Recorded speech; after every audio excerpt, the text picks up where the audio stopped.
Hello viewers, Marais here with Marai's Mobile Mechanics and welcome to the channel. So right now we are going to show you how to replace the motor mounts on the 2006 Nissan Maxima. So let's jump right into it. So that's our vehicle right there. You can see safety is number one. I've taken off the front wheels on both sides and I've secured it with jack stands on both sides, and on the other side the jack is still supporting the vehicle. You can see it right there, and at the back right there we have choked the vehicle. So we'll start with the right side motor mount on top, and basically we have to take off this coolant reservoir, power steering reservoir, and this fuse box right here. So if you look right there, I know it's a little bit dark, but we'll see if we can find a way. So there is a 40mm nut right there. Next to it, it's a bolt that's on the mount. And then if you look down there also, let's see if we can focus. If we look down there, there's a 40mm bolt on this side, and on this other side there's another 40mm bolt, but hidden by the fuse box. So let's crawl under the vehicle. I show you the nut I was talking about from the bottom, and basically if you look, there's a nut right there. So we are going to take those off camera, and then I'll bring you guys back once all those are taken out. Hello viewers, so you see we took out the coolant reservoir, two 10mm bolts, one here and one right there. We moved it out of the way, and then we also took out the fuse box right here. So I took the cover out, which is right there, and once you take the cover out, it exposes this tab right here. All you have to do is pry it in, and then this will come up a little bit, but it won't come out completely. If you look on the side right there, we have to take a 10mm nut from there, which locks it right there on the stud, and the bolt and nut is right there at the bottom. So this comes off just a little bit, and it creates way to where you'll be able to see this 40mm bolt right here, the other bolt right there, and the nut on the other side there, and then a bolt deep down there. So let me grab my light, and then we start taking these bolts out. So another important thing I forgot is you need to support your engine right there. You can see I'm using the 3-ton spec jack and a block of wood right there on the oil pan. This prevents the oil pan to be dented or damaged, so make sure you support your engine like that. And then we'll jump right into taking these bolts out. We'll start with the one that's hidden right there. I think you have to come in like so. It's the one is hiding right there, but anyway, you will see what I mean where my extension goes. It's right there. We'll take that one out. Once you take that one out, we'll loosen this other nut right there. And the good thing, all these are 14mm, so we're just gonna use one socket. The other one right there.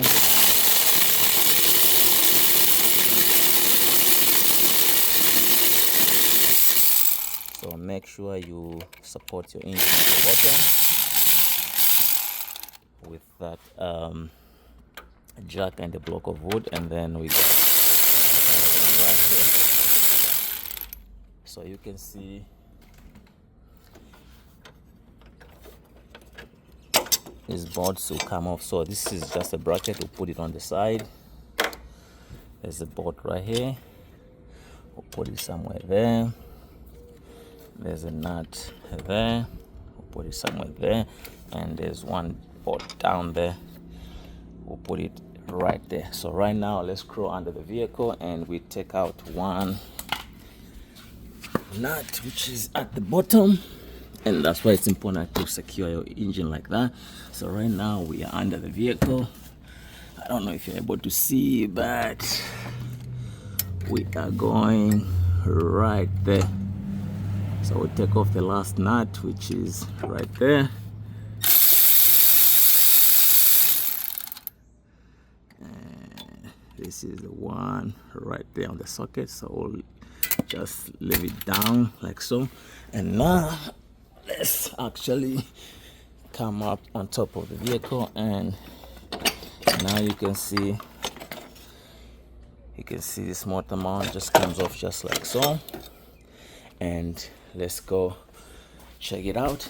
You can see how bad this motor mount is damaged. You can see the big crack right there. That's why this engine was rocking back and forth. So I don't know if you're able to see the damage, but right there you can see the crack is right there. So we got the new one. I don't know where I put the new one. I had it all right there. So we got the new one. You can see the new one is solid, no cracks of whatsoever. You can see, and here's actually the one we took out. You can see the crack right there. This mount is gone. So we are going to swap with the new one, and then I'll leave the part number in the parts link description, and then we'll go from there. So let me set this up off camera and I'll bring you guys back. Hello viewers, so I started with the bottom one. You can see it's on right there, and I couldn't do it while it's recording because one of tight space, and then secondly the socket going on there needed to be at a certain angle, so I needed both of my hands right there. So that one is on, and now let's switch to the top side. And then the top side, we can actually do it together.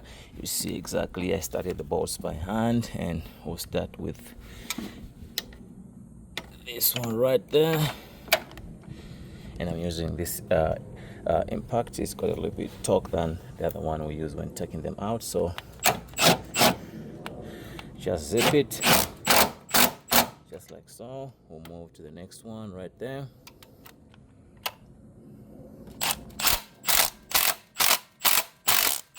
That's good. We'll move to the next one right there.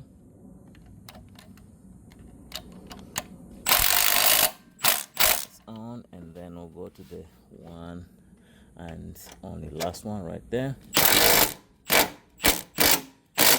So this mount is on. So let me just put back these accessories, the fuse box and the coolant reservoir and the cover, and I'll bring you guys back. Hello viewers, so you can see the fuse box is back on, the coolant reservoir is on, and basically that's how you replace the passenger side motor mount on the 2006 Nissan Maxima. Thanks for watching. Stay blessed, be good, and stay tuned for the next one. Hello viewers, so it's time to do the front motor mount, and you have to disconnect this electrical connection from another plug which just fell off to the ground. This is the one right there. I believe these are hydraulic mounts. So this is the new one, and I believe we have to take the plug on the old one and plug it onto this new one right there. So this is the new one. You can see how it looks, and let's get to the bottom.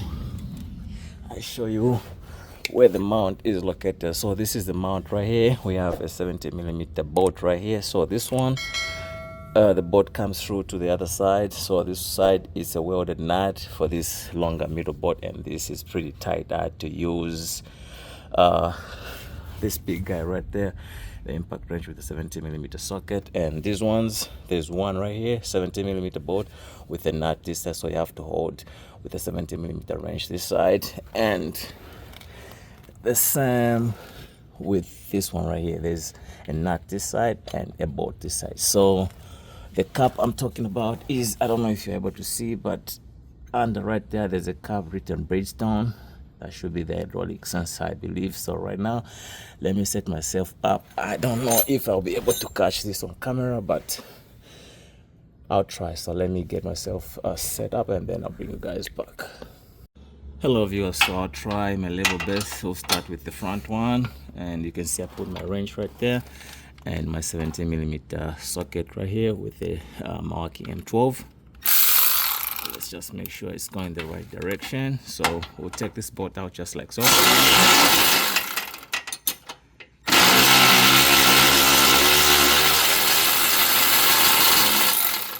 So the first bolt comes out just like so. This is the one, and let's set ourselves up for the next one. We see what we got on the other side. So let me bring you guys back on the other side, or maybe we can actually take the middle bolt right there. I don't know if you're able to see, but let's do this right there. This is the middle one. So for that one, we'll try as well to use, since we loosened it already, we'll try to use this guy and see if it can do the magic. Let's get in right there.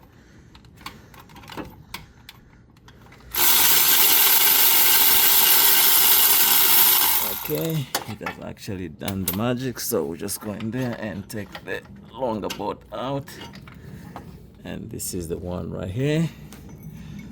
And now we have to take the other one out. Let me set myself up and I'll bring you guys back. Hello viewers, so we have to put your wrench right there and your 17 socket with your ratchet right, and this nut will come off just like so.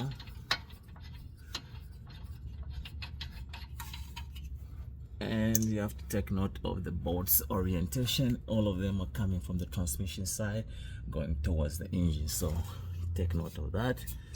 So we'll take this bolt out, and this mount is free to actually move out. So right now I just need to find a way to actually take it out, and let me figure that out and then I'll bring you guys back. Hello viewers, so it looks like we need to drop the subframe but not 100% sure. So what I'm trying to do right now is, there's two bolts that hold the bracket right here. You can see there's an extension and a 40mm socket at the other side. So I'll try to break loose those bolts and see if the bracket will move, or if it will come out. Then definitely we can actually maybe take the electric fan out, the radiator hose right here, lose a bit of coolant, and then we can actually take this mount from the top. So let me figure out another way of taking that mount out and then I'll bring you guys back. Hello viewers, so I did not go with the dropping of the subframe. So what I decided doing was actually take the electric fan out, disconnect the radiator hose right here, and then take off the battery hold down brackets and then the battery tray. That's the only way I managed to get the electric fan out. So if you want to know how to actually replace your electric fan, if you follow my channel and you follow this same vehicle on what I've done on it, there's a time I was doing a condenser and a compressor. You will see definitely how to get those parts I've mentioned. So right now, after taking the electric fan out, I was actually taking this bracket out. So the reason why the mount was not moving going upwards, so if you look in here, it locks itself in there, so you can't take it out from the top. You can see it's got these welded pieces right here, so it locks itself in there, so it can't go up. So to take this bracket out, I use a 40mm socket with a ratchet and then use my impact wrench, the M12 right there. This comes in pretty handy when you're dealing with situations like this one. So it's the 40mm bolts, and the tricky part is you won't be able to actually see the bolts. So I located the bolts by feel and using this small mirror right here. This also comes in handy. I had to actually put it in there like so and then see the bolts from the other side. So this comes in pretty handy. So right now this motor mount will easily come off just like so. And this is the cap I was telling you about. So it's got two screws. I think you have to take it out from the old mount and then mount it on the new mount. So this is hydraulic. So let's look for the new one. You see the difference. So if you look at this mount right now, you can see it's got a huge crack right here. The bushing is blown. So this is our new one right there. You can see the difference right there. This is solid and this mount is actually broken. You can see this crack all the way up to there. Let's see the other side. You can see if you go the other side, you have this huge crack also. So this is solid. So I'm going to switch that tab to the new one. You can see it's got two holes on the sides for the screws. So we are going to actually take it out from the old mount and then switch it to the new one, and then we go from there. So I'm gonna do that off camera and then I'll put the mount back on and then we go from there. Hello viewers, so we got the old mount right there. You can see where the big crack is, and I switched the sensor to the new mount right there. So right now I'm gonna put this mount on, put the bracket on off camera, and I'll bring you guys back once everything is set. Hello viewers, so this is our old mount. You can see the crack right there, much better right now. So we got the new one in. So You can see right now we got the electric fan is connected back on, plugged in. The sensor for the motor mount is also plugged in. The radiator hose, the battery plate, and the battery itself. I haven't connected the battery yet because this thing has got an alarm from time to time. If you use an impact, it makes a noise, so I don't want that, so that's why the battery is not connected. So I don't know if you're able to see, but our mount is on right there. So let me crawl under the vehicle so that we can have a clear view of what I am talking about. So you can see we got the top bolt on right there, tight, and we got the other one with the nut on this side also tightened, and we got the back one right here also tightened, and this mount is on. And basically that's how you replace a front motor mount on a 2006 Nissan Maxima. Thanks for watching. Please subscribe, like, and share, and don't forget to comment, and then stay blessed, be good, and we'll see you on the next one.